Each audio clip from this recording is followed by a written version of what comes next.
Dr. Rochelle is not here. We're going straight into the redistricting or the registration and elections. I think we should go to the registration and elections. Dr. Rochelle? No. Okay.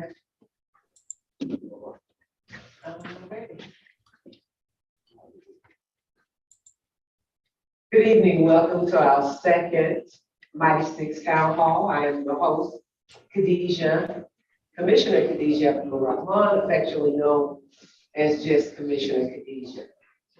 We plan to provide updates on key issues and information to ensure that you're better informed members of the public.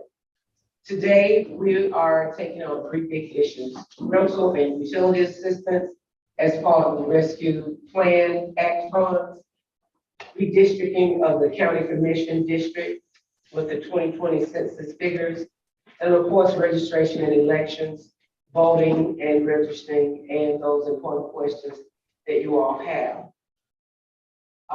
As an overview, I see it as our responsibility to keep you informed. Please go to my website, commissionerkhadijah.com, and fill out the contact form with your name, address, phone, and email.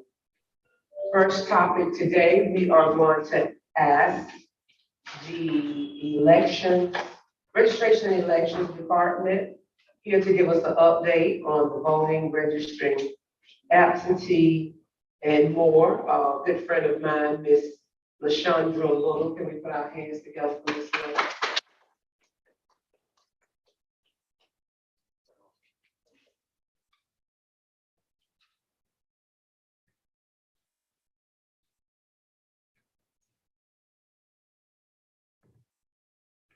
Thank you, Commissioner Khadijah. Again, my name is LaShondra Little, and I serve as the Voter Education and Outreach Manager for the Department of Fulton County Registration and Elections. So we're just going to give you just a brief synopsis of important election information for the upcoming primary and general election. But first, we want to start out talking about the Voter Education and Outreach team and what we do. So our role is to go across the county, educating all of the citizens to make sure they are aware of the voting laws, what they can and cannot do, making sure that they are registered to vote, and making sure we actually perform machine demonstrations so no one is afraid or has any hesitancy as it relates to voting. And for those of you who are here with us in person, we do have the voting demonstration set up behind you all. And so once we finish the presentation, you all are welcome to come and practice in case you haven't registered or used the new machines. But that is our role to go across the county. Just to give a brief redistricting update before Commissioner Khadijah goes into more detail, after each census, the Georgia General Assembly conducts a redistricting process. This process affects district boundaries for U.S. Congress, Georgia General Assembly, your local House of Senators, county commissioners, city council, and the Board of Education. The purpose is to ensure that the populations of districts are equitable. So this is sometimes referred to as one person, one vote. Changes will take effect for the purpose of elections starting with the May 24 primary. However, the district boundaries don't go into effect until January of 2023.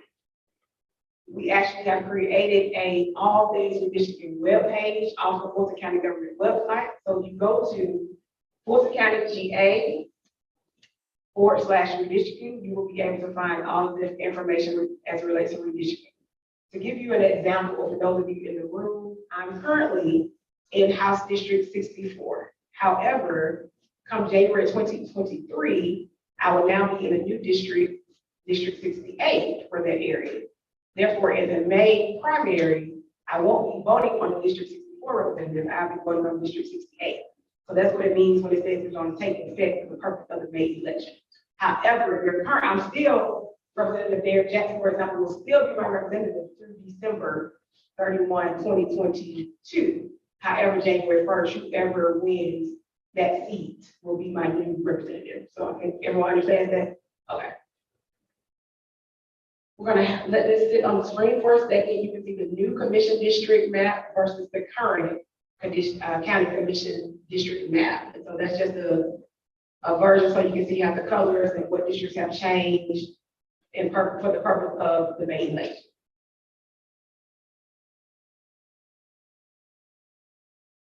Just to go over a couple of resources that you all have at your disposal for voting and elections information. You have the My Voter page, which is on the Secretary of State's website. On your My Voter page, you can find out your status, and you can first, if you don't know for sure, and we know that some records have been purged for people who've been inactive.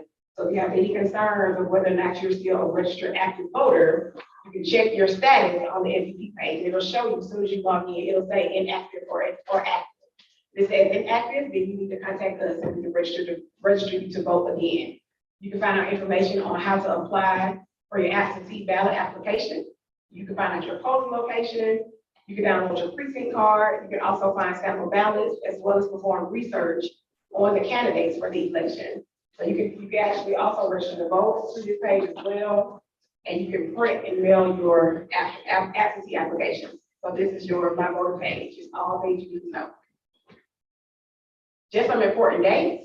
The voter registration cutoff is coming up. It's on Monday. So if someone is trying to vote in the May 24th primary, you have to be registered to vote by April 25th. So it's coming up soon. So if you know people who need to vote, please make sure they go online or contact our office so we can assist. Early voting starts May 2nd and will continue through May 20th, and that's every day. So that actually includes the weekend. So every day, 7 days a week, May 2nd through the 20th, you're able to go vote early from 9 a.m. to 6 p.m. Absentee by mail applications are currently available.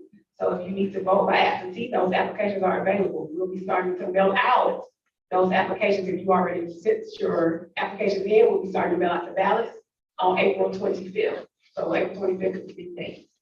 And then election day, of course, is May 24th. And election hours will be from 7 a.m. to 7 p.m. Just a couple of dates for the year. So I've just talked about the primary election. The primary election is May 24th, 2022. If there's a runoff for the primary, that date will be June 21st, 2022. And then we have the big general election, which will be November 8th, 2022. And if there's a runoff from the general election, that date is December 6th, 2022. So you have there are 4 opportunities for voting for this year. We are in need of poll workers, so if you all would like to really assist us, perform your civic duty for election day, not advance voting, we're in need of election day poll workers. You have to be able to, of course, read and write and speak the English language, have reliable transportation, be at least 16 years of age, and be an employee or resident of Fulton County or one of the adjacent counties. If you meet those criteria, we will be happy to have you work with us. We need about a couple more 100 votes, maybe about 200 more people for the May 24th election. The requirement, so you will know for election day, you will be required to sign in at 5 a.m. with a close time of 10 p.m. Depending on the precinct, it may not be as long as 10 p.m. and it won't be any earlier than 5 a.m. But 5 a.m. is the call time, and you're expected to be there the whole day. If you'd like to apply, we'll keep this up for a little bit. You can scan the QR code or go to FultonCountyGA.gov and do /poll worker to find out more information about poll worker. And lastly, I think the last slide is our contact information. Questions? If you're waiting, check and see if you have any questions. I did have this question that came in before, also my office that you gave me the answer for, but I just wanted to reiterate. People have been getting information in the mail. Some of the information has been incorrect as to where their polling place is. And also they've been getting other third party stuff. So if you don't mind addressing that for me, please. Currently, Fulton County has not sent out any election information to residents. We'll be sending those out actually, I think starting end of this week, towards next week, we're going to start sending out the precinct cards and all of the information with the updates as it relates to redistricting. So make sure when you're receiving things in the mail, you look for that Fulton County logo, the orange and blue logo that you see with like leaf fixture. You don't see Fulton County anywhere on the information. It did not come from us. And so there are a lot of people who like to be helpful during election season, and sometimes they confuse it. Because I've had people come to the office where they've received things and they're just active, and we're showing them active. So just make sure before you take someone else's word, check with our office You give us a call, 404-612-7020. That's our main line. If you have any questions related to the vote chat or anything that you receive from them.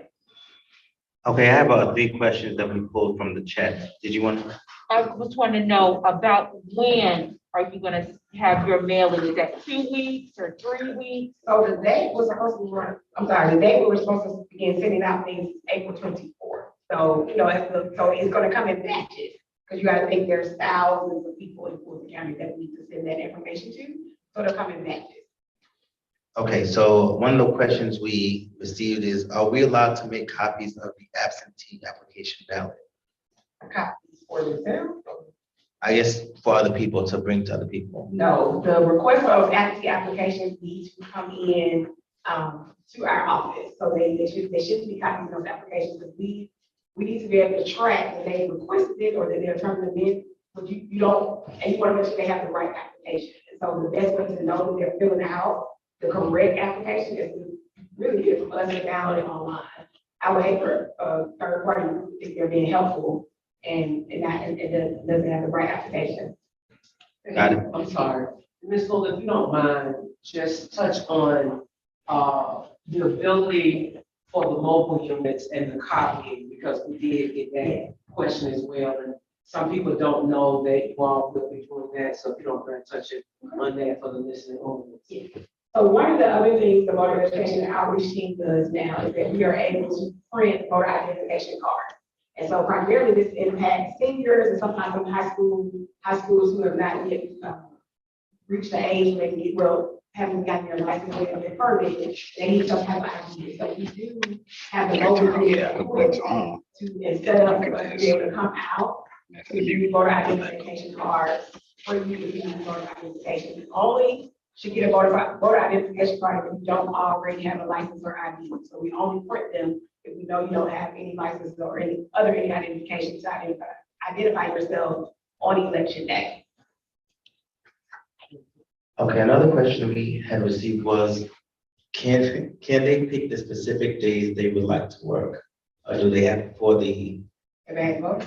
For the voting polls, or do they have to work that entire? So for election day, you're there that whole day. So for advanced voting, that's a 3-week period. So that's May 2nd through 20th, and ideally we would like for those students to be there that full time May 2nd through 20th. If they're not able to work all full 3 weeks, all 7 days, we can do what's called, we put them on reserve. And so if there's an instance where someone calls out, we can then go to our reserve list and ask them to come in and assist in their place.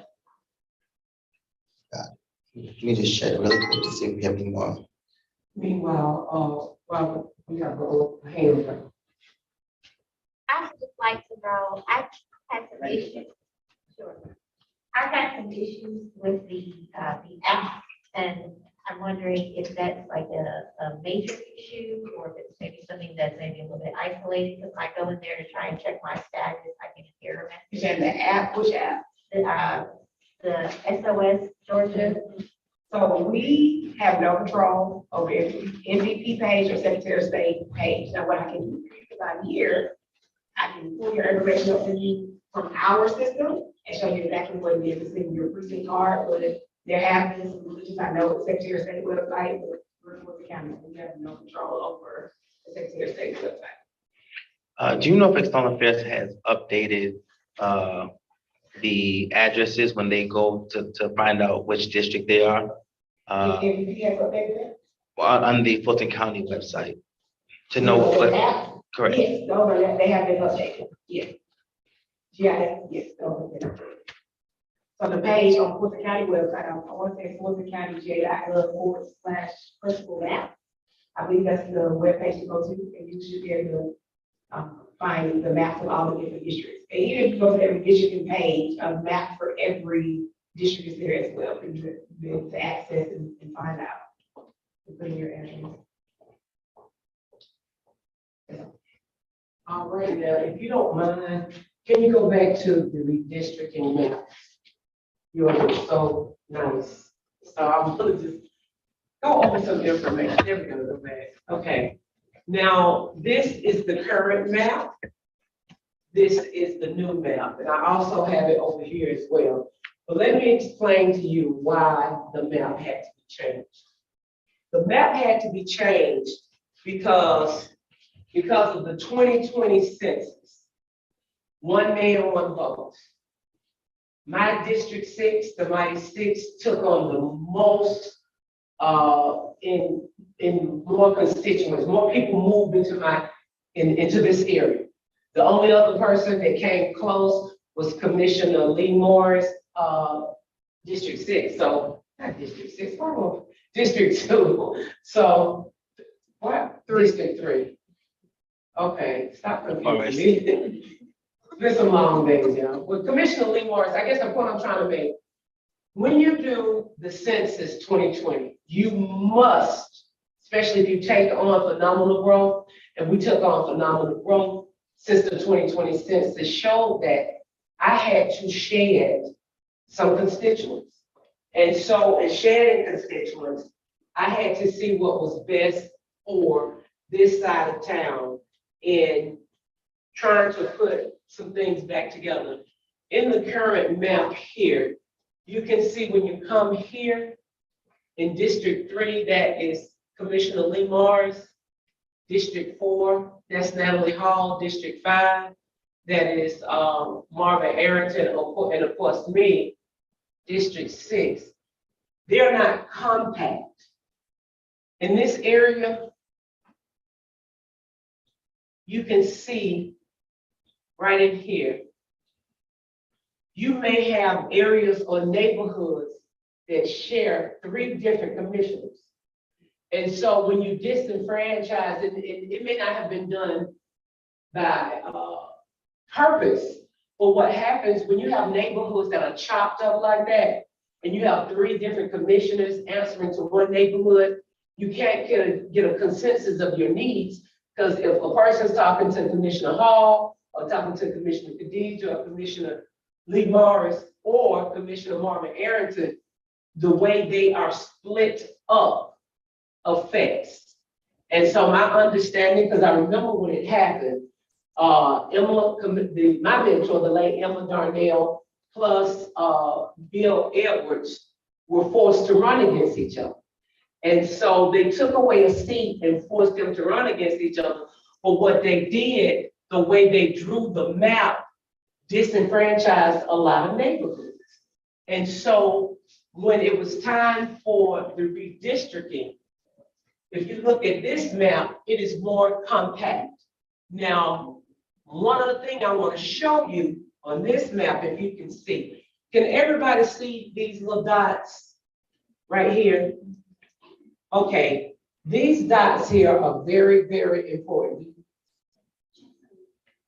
Oh, you got it. Oh,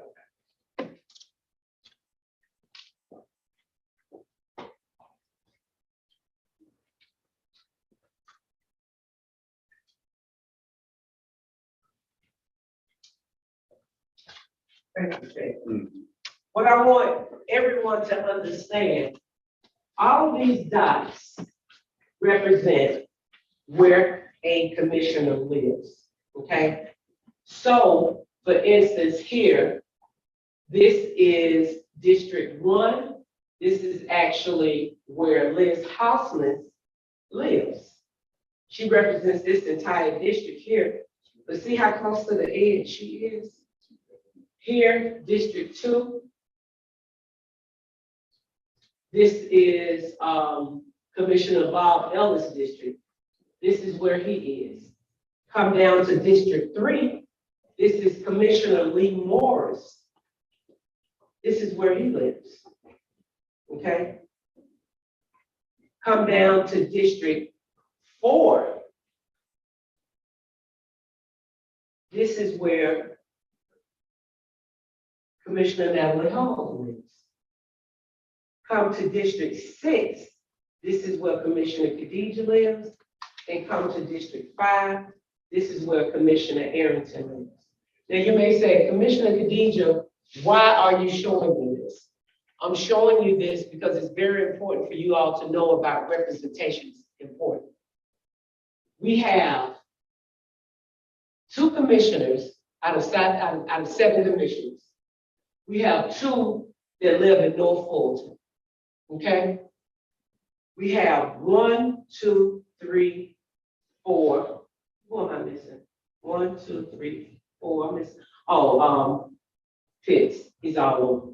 We have 5 commissioners that live in the city of Atlanta.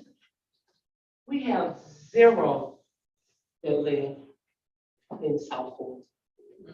And so one of my promises when I ran for office, I love you all. I'm going to be your commissioner until the end of 2023 because that is what you voted for. But I would be remiss if I didn't tell you, I live here in Atlanta. The fairness of this new map is to give somebody down here a chance to represent where they live. Now, I don't have a problem, I never did. But what I did, which a lot of politicians don't do, I listened to you all. And one of the things that you all told me at the beginning of my term was, why are the commission districts in such a way that individuals in the Atlanta area seem to have a better chance of winning the vote than someone down here? Now, I didn't create this scenario, but by the grace of God, I fixed it. And I stand on it. So it's not a Republican versus Democrat, because at the end of the day, Fulton County is 90% or higher Democrat. The only area that you can say that maybe will be competitive is this area, because you're talking about maybe a 54% Democrat here. But this area here is higher Democrats than it is Republicans. This is 54%. As you become down into Commissioner Lee Morris and all the rest of this district, it is Democrat. And so Fulton County is totally Democrat as far as the highest percentage of votes. And when we look at where the votes come from, it's no change in the maps. And I want to address this in case you've heard it, but it's no change in the map for any Republican control. That is a fallacy. What is true about this is the maps had to be changed to protect the one man, one vote. Because let me tell you, if we kept the old map, the current map now, and did not use the 2020 census, everybody's race, including the governor's race, could be challenged, no matter who won. Because if you do not use the 2020 census data and do the maps according to that, then you are in violation of the one man, one vote, and any race in the entire state of Georgia could be challenged if you do not do the map. So it was very, very important that the maps got done, but I wanted to give you all a visual of this is compact, it doesn't break up neighborhoods, and for the first time in 10 years, it gives South Fulton more of a chance and a choice to elect someone from where you live. And I stand on that. I believe that's fair representation and that should be done. Does anyone have questions? I came tonight because I listened to your presentation online the other night. I came because I listened to the presentation online the other night, and this makes total sense to me. It really does. So I asked this with genuine sincerity, no sarcasm at all. Why do people have a problem with it? What is the issue? Like I hear the comments, about you, and I honestly don't see what's wrong with it. So what is the issue that some of our Southwood delegates have with this? Well, I can only answer you that from my perspective. I can't answer it from theirs. That's fair. Okay. The perspective that I have is people don't like change. Okay? They don't. And in not wanting change, if you're not open, change is part of life. Everything changes. We're born a baby and we die, in most cases, an old elderly person. But it's what we have done during that time, and that's osmosis that's most important, not the fact that we was born or died, it's what we did. It's that epithet, it's what's in the middle. Now, I say that to say this. Fair representation across the county is needed. And unfortunately, people that look like me and are Democrats like me, they differ on that from what I just said. Fair representation across the county is needed. Now, you would think that would be a Democrat or a person of minority standpoint. In my particular case, for whatever reason, not wanting change, there was no maps put from Fulton County put in a timely manner, which meant we had a choice. We either missed the deadline, let us go by the old map, and somebody gets in as governor that we may want, and then it's challenged. Or you have a sitting commissioner, Commissioner Khadijah, go and collaborate and explain her problem to the people at the state that saw this. Now, I won't be remiss if I didn't tell you, people at Fulton County didn't see this. I saw it. And so it is my duty as an elected representative of this area to fight for what's best. Do I want to have to move further into Atlanta? No. But is it fair? Yes. Should South Fulton have more of a chance with someone from where they live versus someone that lives in Southwest Atlanta? Yes. Do we have some of the same ideas? Yes, we do. We want safer neighborhoods. We want lower taxes. We want better schools. But guess what? Up in here, my children go to City of Atlanta schools. Down here, the children go to Fulton County schools. So as you can see, there are some differences that makes it imperative that someone from your area is elected. So you're looking at two different things. One is change, and two, we can't continue to act like the only area, and I know I'm getting ready to get beat up for this, but it is what it is. Fulton County has, what, 15 cities, 16 cities? 15 is 15, I'm trying to add on up. Atlanta is not the only one that is supposed to get what they want. All the cities should get what they need. Now, that is my perspective on it. I represent part of the city of Atlanta, but I also represent a whole bunch of other areas that need attention.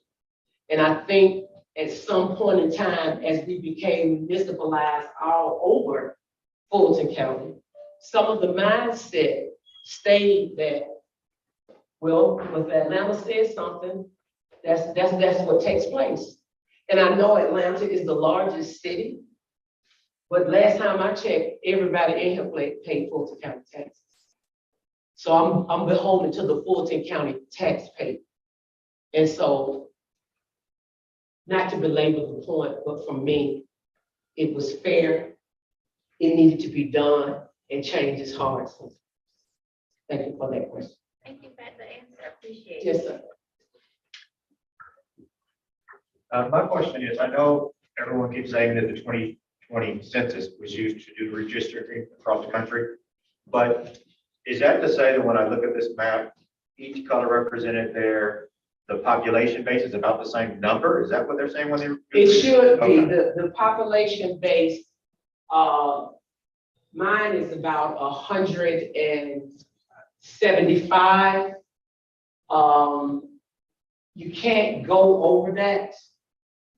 With the new numbers, it was pushing me almost at 177.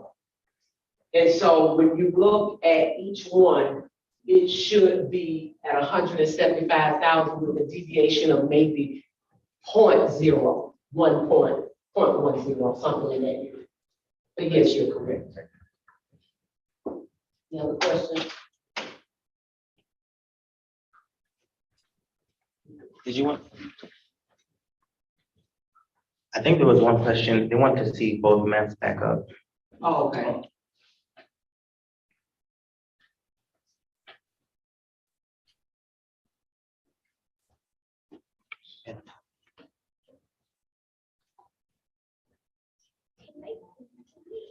So Okay, as you so, can see, this is the current map. I'm sorry.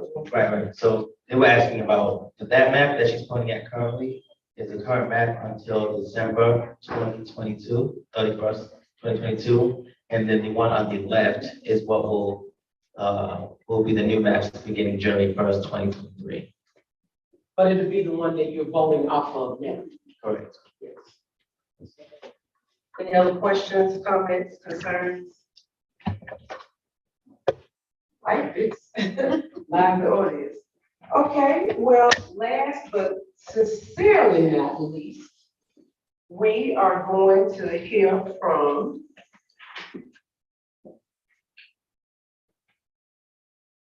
Dr. Pamela Rochelle. She is going to come up and give the information about our rental and utility assistance.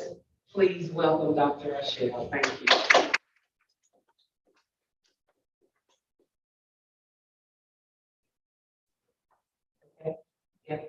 Okay. Well, good evening, everyone. I am Pamela Rochelle. I'm the Chief Operating Officer for Health, Human Services, and Public Works with Fulton County. I do want to thank Commissioner Khadijah for this opportunity to provide information about our rental assistance program.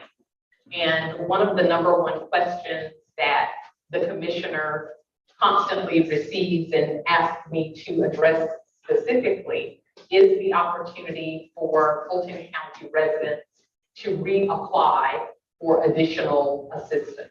So the county has been running an emergency rental assistance program for almost 2 years now. It's funded through the Department of U.S. Treasury. We have received to date approximately $96 million. We have approximately 60 million of that remaining to continue to provide support. And what you may have heard if you have previously applied for assistance is that you could not receive any additional assistance. With this last round of funding that we received from Treasury, the additional 50 million for the total of 96, we are now able to prioritize additional assistance. What that means is if you have previously received assistance from the Emergency Rental Assistance Program and 6 months have lapsed since your first assistance, you may reapply for assistance. And we are now accepting those reviews and reviewing those files. A couple of things: you don't need to actually reapply. We already have your application. You just need to make it known that you want to be considered for additional assistance. The second thing is that the Commissioner Khadijah and other commissioners removed the cap from our rental assistance program. And what that means is when we started this program, we had a $9,000 cap on how much assistance we could provide. What we were finding is that many landlords were opting out of our program because if you owed $12,000, but we were only going to provide $9,000, there was a gap there. So we needed to be fair to the landlord and be fair to the tenant. And so now we have no cap. So if you owe $12,000, if you qualify, that is what we pay. If you owe $15,000, if you qualify, that is what we pay. The way that is paid, we pay your arrears or your back rent. And then we will pay up to 3 months of future rent. We will also pay your arrears in utilities. We don't pay future utilities because we don't know what that figure is. So here is just outlined the information that I've covered. Again, you don't need to do not fill out a second application if you have not already applied for assistance. You simply need to go back into your application, just go back into the system. You will be able to see there whether you are eligible, if you've already met the time requirement for reconsideration. Or you can simply call us at 855-776-7912 from 8:30 until 5 p.m. Monday through Friday. So Commissioner, that's the update, and I'll take any questions. Dr. Michelle, if you don't mind, can you speak on the SAFE program? And of course, someone told me who may have started it, but Yeah, let's see if I can remember.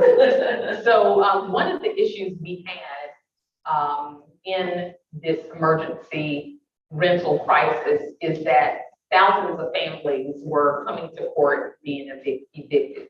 And so Commissioner Khadijah challenged us to solve that. And she created a program called SAFE. And what this is we actually have staff at magistrate court every day that magistrate court is operated. And when the tenant and the landlord meet, one of the opportunities they have through mediation is to apply for rental assistance. And again, with Commissioner Khadijah's urgence, not only are we there, she also challenged us to do this quickly. So in the case of an eviction, we process those cases in 7 days because we want to, one, ensure that the landlord gets their money, that we stop the eviction, and that the family can remain in the home. So it has been an amazing program. We have served over close to now 500 families at $4.6 million of assistance. It is the only program in our jurisdiction. And so unfortunately, when we have, for example, tenants that are in Atlanta and they come to the same magistrate court because it's county, we have the program that Commissioner Khadijah authored, and we're able to help those constituents. So we're hoping that other jurisdictions will take this as a best practice. Right now, they have not, but that is the program. It's called SAFE, and again, we operate that with on-site support every day that magistrate court needs. So we do thank her for that innovative idea and pushing us to be better. anyone have any questions? Does the chat have any questions, Mr. Kelly?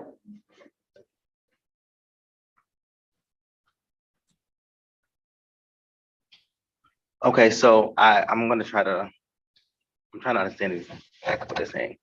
So what I think the question they're asking is, with the payments that they received the first time, if they already received the max the first time, can they still receive, another max this time? Or is it, That's a great you question. didn't receive it the first time, you could get the balance? So I think that's that's a great question. And how I would answer that is in 2 ways. One, the question is about how much money you receive. So if your first award was say $12,000, can you receive another 12 if that's what you have? The answer is yes. What you can't receive is more than 18 months total in assistance. So if for some reason, the first time you applied, we provided you with the maximum number of months that you were eligible, regardless of amount, that's where there may be an issue. So does that make sense? So if you receive 14 months, no future rent, then you could be eligible for 4 more months, regardless of the amount, plus your future rent. But instead of trying to figure that out, do not try to. Simply, if you need additional support, go to your application or call the call center and ask the question. Do not try to assume you're not eligible because of the month. Just go to the application portal. You can either send an email to your case manager or you can call the call center and they will help you through it, but do not fill out another application. Got it. The question, I guess it's about the application. If you were denied the first time and you feel like you qualify now, should you now fill out a new application? Yes, and that's slightly different. So the additional funding request is only for Fulton County residents who were funded the first time. So you were found to be eligible. But at any time, if you have been denied, you have two options. One, file an appeal. Two, if you think that for some reason the case manager reviewed your case in error and information was correct, you can file an appeal. If you do agree that you were ineligible because their income limits, for example, or ceiling, this would be a new application. You would not go back and try to reopen your denied application. You would simply start with it. So if you have been denied, you should file a new application and start the process over. Do not try to reopen a denied application. I don't see them. Okay, I think we're good. So, thank you. Thank you, Dr. O'Shea. Can I get you all to give her one more hand?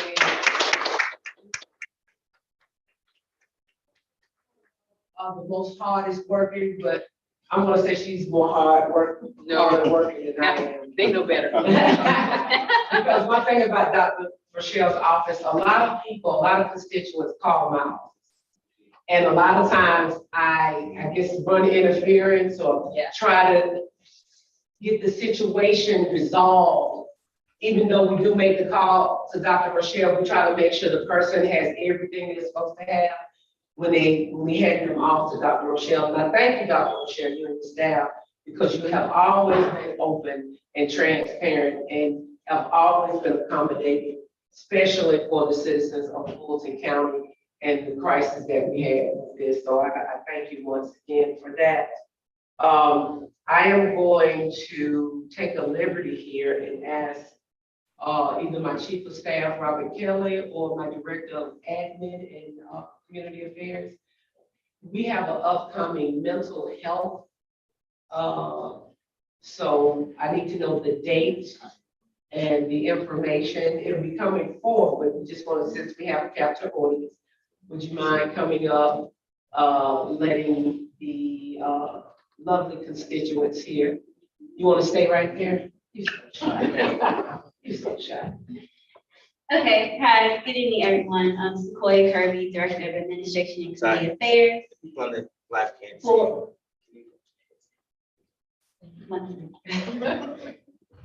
And then come see that beautiful purple Khadijah shirt you got on. I need one of those too. Good evening, everyone. Again, Sequoia Kirby, Director of Administration and Community Affairs for Commissioner Khadijah. So on May 28th, which is a Saturday, we will be hosting the Mental Health and Wellness Fair at the South Fulton Annex. There will be a variety of different activities surrounding mental health and wellness. We have yoga, a few food trucks, exercise activities, and also organizations and programs around the Fulton County area that can provide services. We will also have homelessness there, our homelessness department, and they can do signups on site. There are a few other vendors and organizations as well that will be doing on-site signups. Let me see if we are taking a few more vendors, just a very few. There's only a few more spots left. So if you know an organization that would be a great asset to this event, please do let me know before you leave today. And for those who are listening online, my email, well, it's probably easier to give phone number. So 404-612-8226. And I will place my email in the chat as well. Are there any questions? Where is the location of the fair? The South Fulton Annex, so it's 5600 Stonewall Tail Road. Any other questions? Thank you. Good job. Oh, that's right. I didn't need two mics. Thank you, Sequoia Kirby. You are wonderful asset to the Mighty Six. And so I'm going to close out. I hope that you got what you came for here, and that was information. Thank you so much for coming, and don't forget to visit the commissionerkhadijah.com to sign up for our newsletters and stay in touch. We have some free gift bags from the Mighty Six office. As you exit out of the door, please grab one or two if you would like. I want to thank all the individuals that took the time to come out today to just be informed and be part of the process. I want to thank those that are online and listening. I want to also thank IT for their great support. And of course, Rico, he's always the hidden man that has the power in his hand to make sure that we are heard and seen. I would like to thank Dr. Rochelle and also thank Ms. LaShonda Little. I could not do it without their dedication. It's never a time that I've called on them and they have told me no, and I hope that will stay in the future as the same. Also, thanks to all the kind of staff that work hard to put this together. You know who you are. I'll be here all night trying to tell everyone. And it looks like I'm supposed to say something else because you're coming up here. Okay, also, don't forget, we thank the Fulton County Branch Manager for accommodating us this evening. I'm gonna put my hands together because so accommodating. Just a little sidebar. We still have what we call our nonprofit education going on.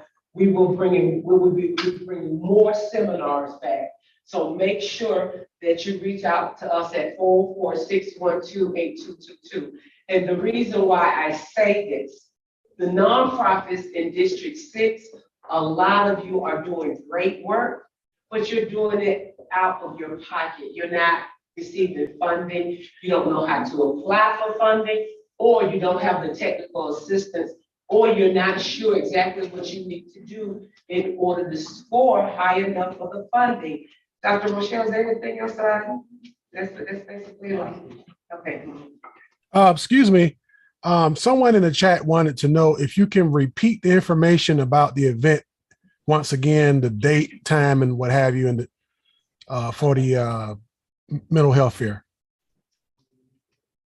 Thank you, Rico.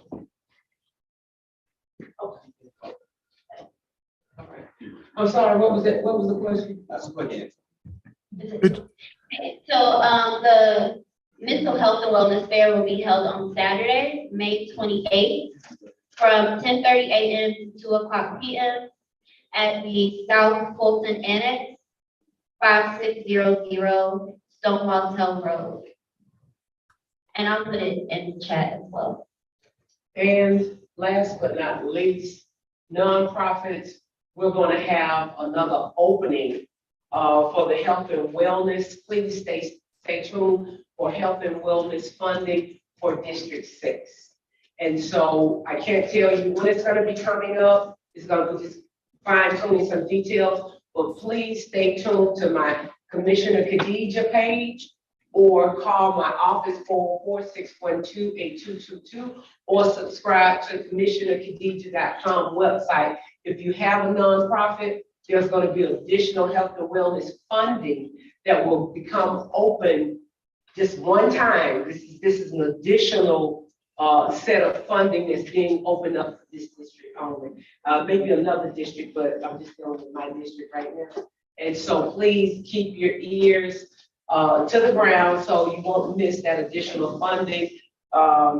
It has been a joy to be with you all this evening. If there's not any other questions, yes, ma'am. I'd have a question for Dr. Rochelle. With rental assistance, it is a short-term fix for a long-term problem. And so are there any initiatives with the county to help control some of these rents?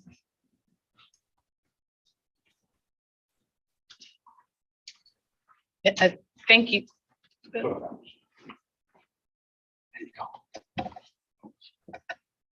Thank you for that question. The question is regarding overall strategies for rent control. So we do not have any initiatives for rent control, but what we are working on are other initiatives for affordable housing. So through our community development block grant program, we're looking at how we can address affordable housing in the community. But to your specific question, no, there are no specific strategies on rent control. Okay, and for you, Commissioner, in terms of affordable housing, are there any initiatives where we can put things in place to stop investors from buying up communities and having to rent by rooms? So that's a great question. That's a question, even before I got in office, that was really, really passionate for me, because I live in the house that I grew up in. And I understand there's different ideals when it comes to, I never want to tell someone that they can't see, because that is their own decision. However, if we sell to wholesalers, if we sell to private corporations, then we have destroyed the neighborhood community.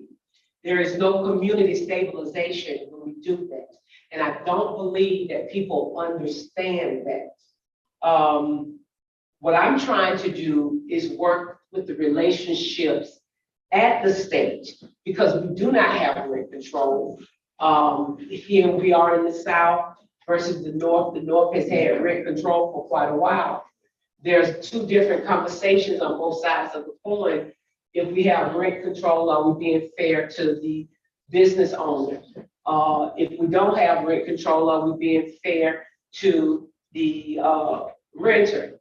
On the conversation of affordable housing, this is the way that I look at it. And I'm just going to be candid based on all of my studies. Affordable housing is an issue, but the main issue is we have not presented ourselves from a technology perspective and an employment perspective to have the type of jobs that would keep pace with the high cost of rent. And what I mean is, if you have rents that are here, but the opportunities to have a decent job with a competitive pay is here, that is a big gap. And so what I want to do, and part of my agenda, is to bring technology jobs, bring entrepreneurship to the community in order that your income level and the disparity comes up. And the reason that I say that, also the legislation is very important, don't get me wrong, but the reason I say that, we often find ourselves behind the eight ball. We often find ourselves reactive instead of proactive.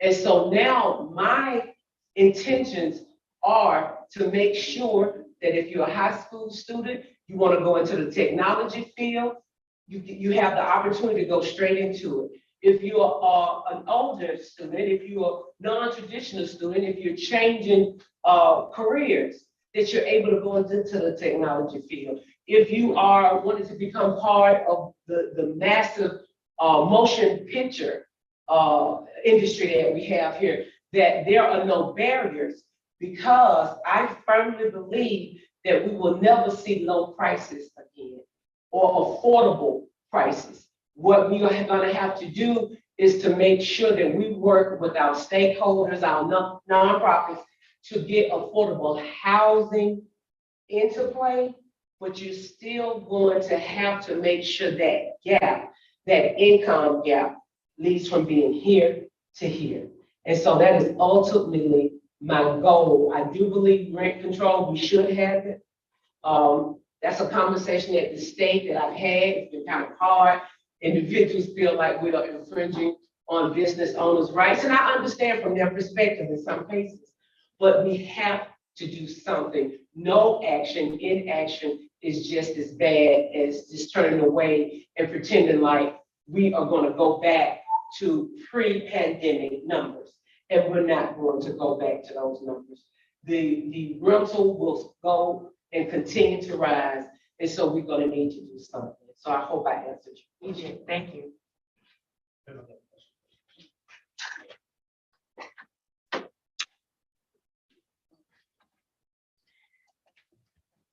Good evening.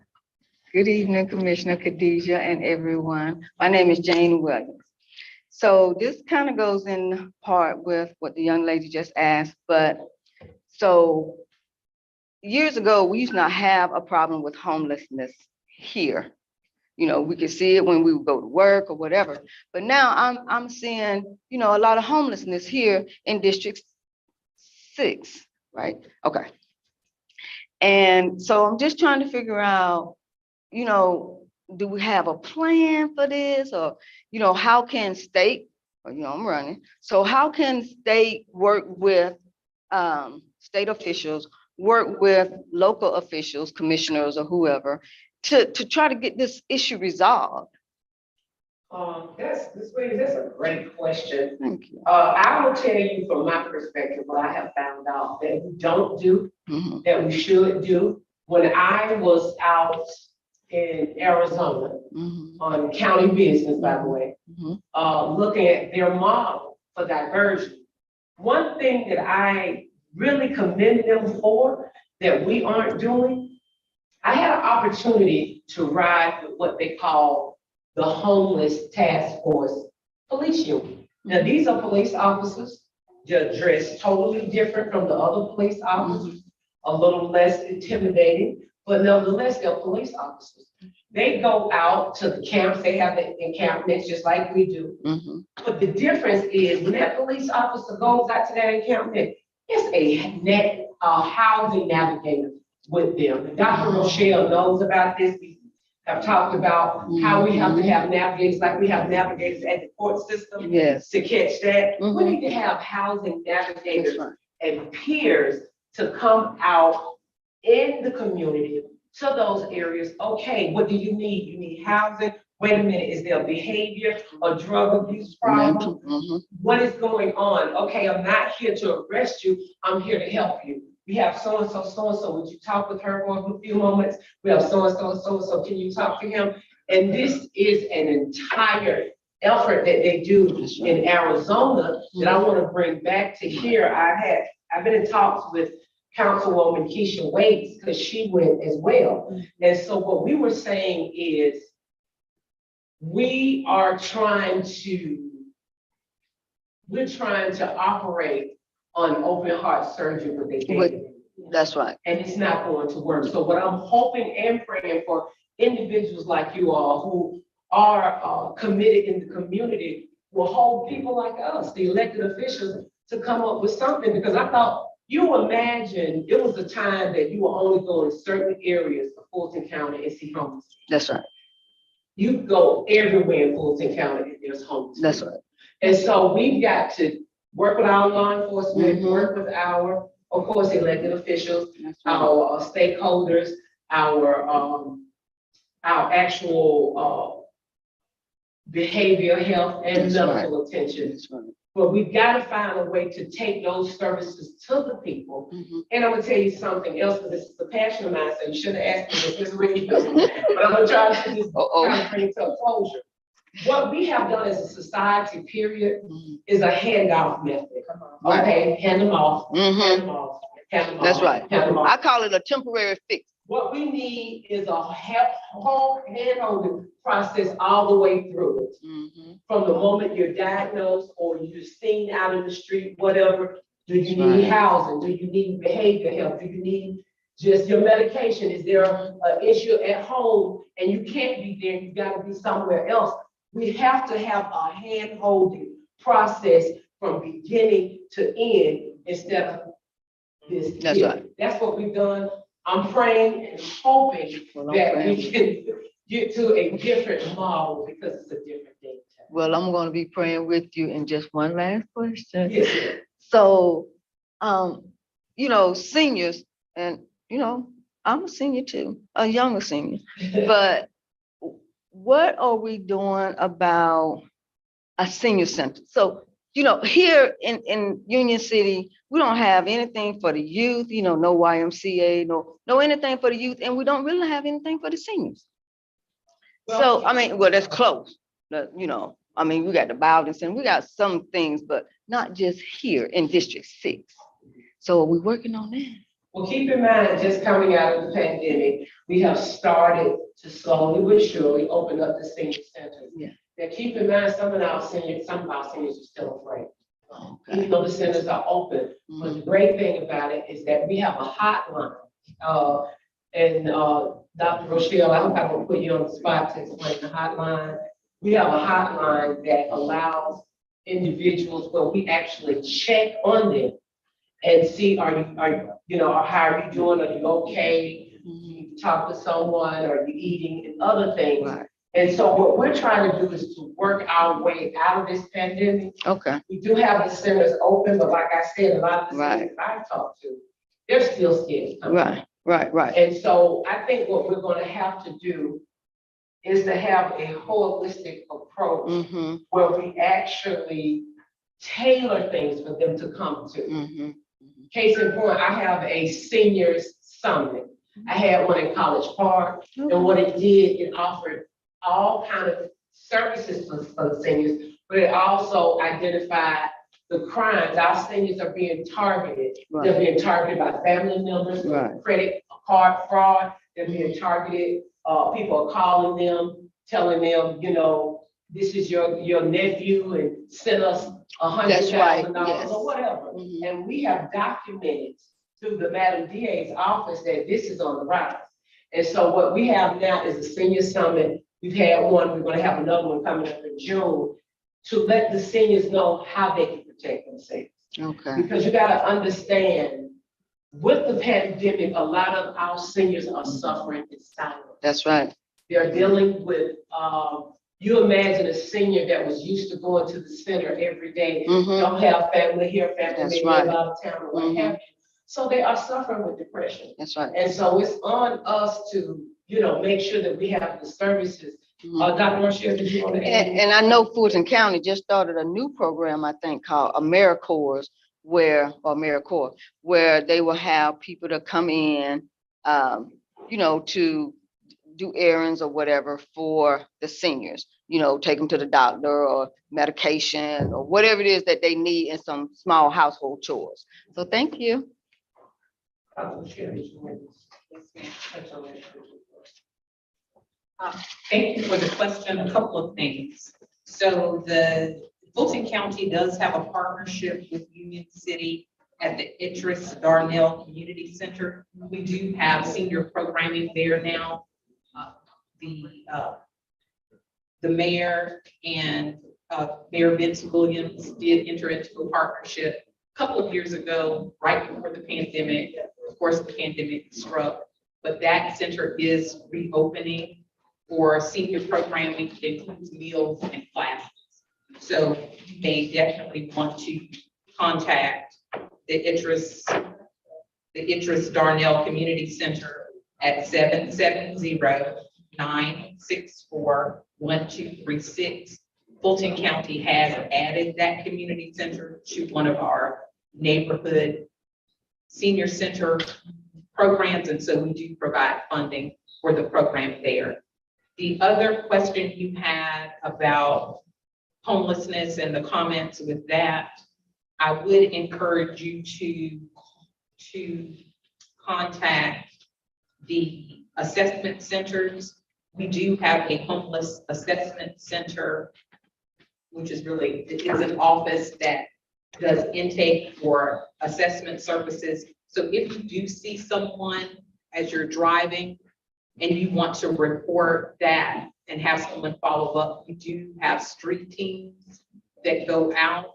They're not as robust as Commissioner described, and you need to get to the level that she described, but we do have assessment teams that we fund through community organizations, but the South Program Office is at the 5600 Stonewall Tel. It's the location that the Commissioner's mental health and wellness activity will take place.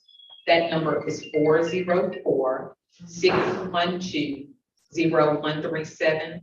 You can refer individuals there, or it's 404-612-0137 is the South Fulton Assessment Office for homeless services.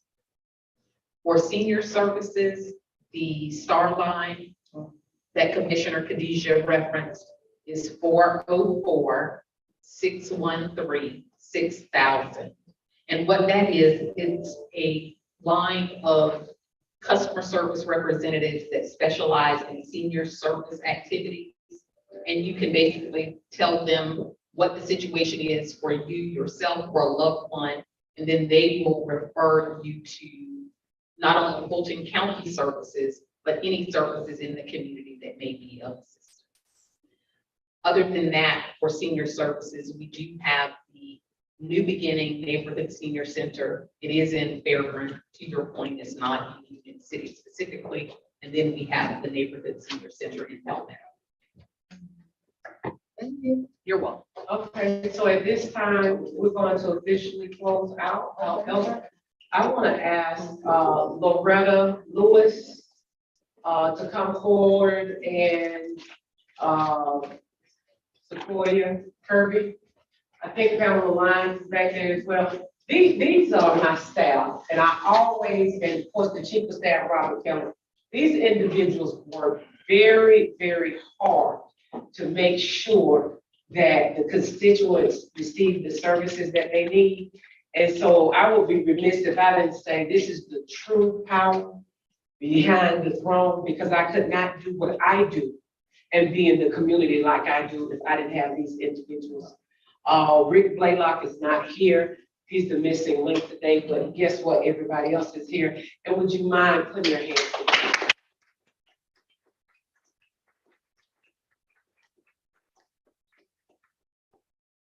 Most of the time.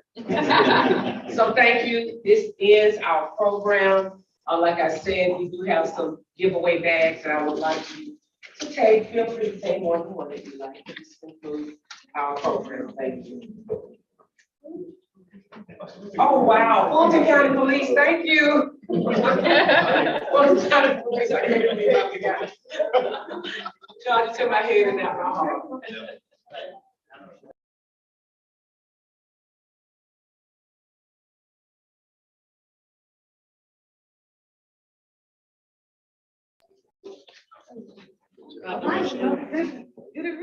Thank you. I put you on the spot.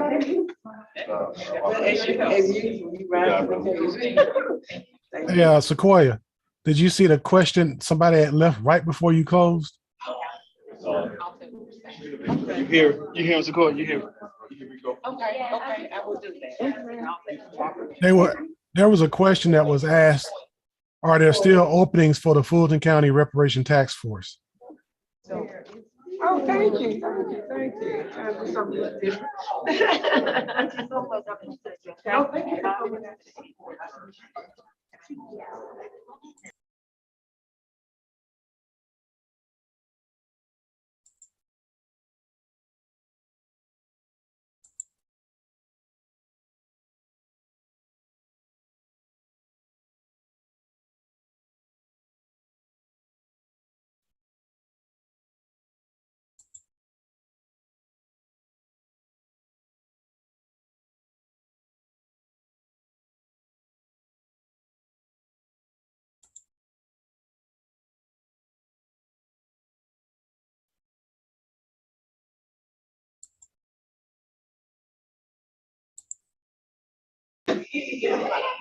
Hey, Sequoia, did you see the?